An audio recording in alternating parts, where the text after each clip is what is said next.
دوستو آج سے تقریباً 1400 سال پہلے کی بات ہے،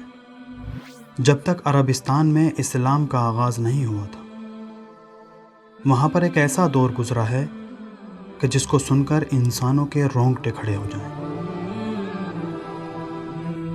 آئیے دوستو اس ویڈیو میں اسلام کے آنے سے پہلے اور اسلام کے آنے کے بعد عربستان کی کچھ ہسٹری کے بارے میں بات کرتے ہیں۔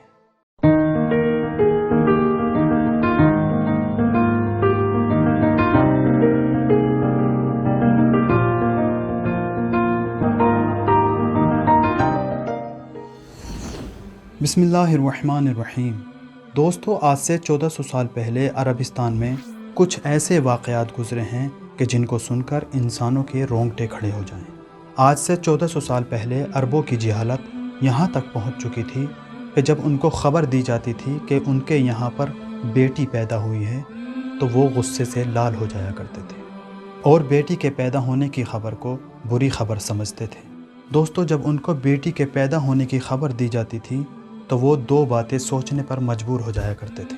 کہ اگر اپنے پاس رکھتے ہیں تو بیٹی کے ہونے کا اپمان اور ذلت و رسوائی کا سامنا کرنا پڑے گا، اور اگر زمین میں دفن کر دیتے ہیں تو بیٹی کے ہونے کا اپمان اور ذلت و رسوائی کا سامنا نہیں کرنا پڑے گا۔ لوگوں کی جہالت اس قدر بڑھ چکی تھی کہ بیٹی کو زندہ رکھنے کے بجائے اس کو زندہ زمین میں دفن کر دیا کرتے تھے۔ اور دوسری طرف اہل کتاب یعنی عیسائی حضرت عیسیٰ علیہ السلام کو ماننے والے اور یہودی حضرت موسیٰ علیہ السلام کو ماننے والے ایسے بچے کے انتظار میں تھے کہ جس کے لیے ان کی کتابوں میں پیشن گوئی کی گئی تھی۔ عیسائی یہ سوچتے تھے کہ وہ بچہ ہمارے یہاں پیدا ہوگا، اور یہودی یہ سوچتے تھے کہ وہ بچہ ہمارے یہاں پیدا ہوگا۔ ایک وقت یہ آیا کہ وہ بچہ اس دنیا میں پیدا ہو گیا اور آسمان میں ایک نور چمکتا ہوا دکھائی دیا،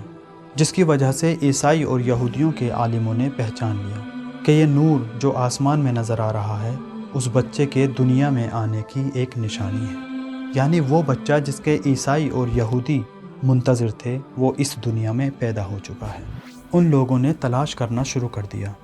بعد میں پتہ چلا کہ وہ بچہ ہمارے یہاں ان صفات کے ساتھ کہ جو ہماری کتابوں میں لکھی ہیں پیدا ہی نہیں ہوا، بلکہ وہ بچہ عربوں میں ایسے خاندان میں پیدا ہوا ہے جو خدا کو ایک مانتے ہیں اور اس کا ہمارے مذہب سے کوئی تعلق نہیں ہے۔ یہ لوگ گھبرانے لگے اور خوفزدہ ہو گئے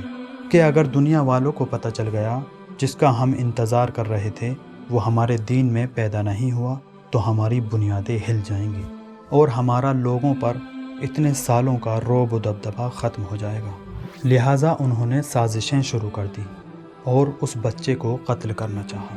لیکن ان کی تمام تر قتل کرنے کی سازشیں ناکام ہوتی رہیں۔ آئیے دوستو عربستان میں اسلام کے آنے سے پہلے لوگوں کی جہالت اور اہل کتاب کی سازشوں کے خلاصے کے بعد دین اسلام کے بارے میں جانتے ہیں۔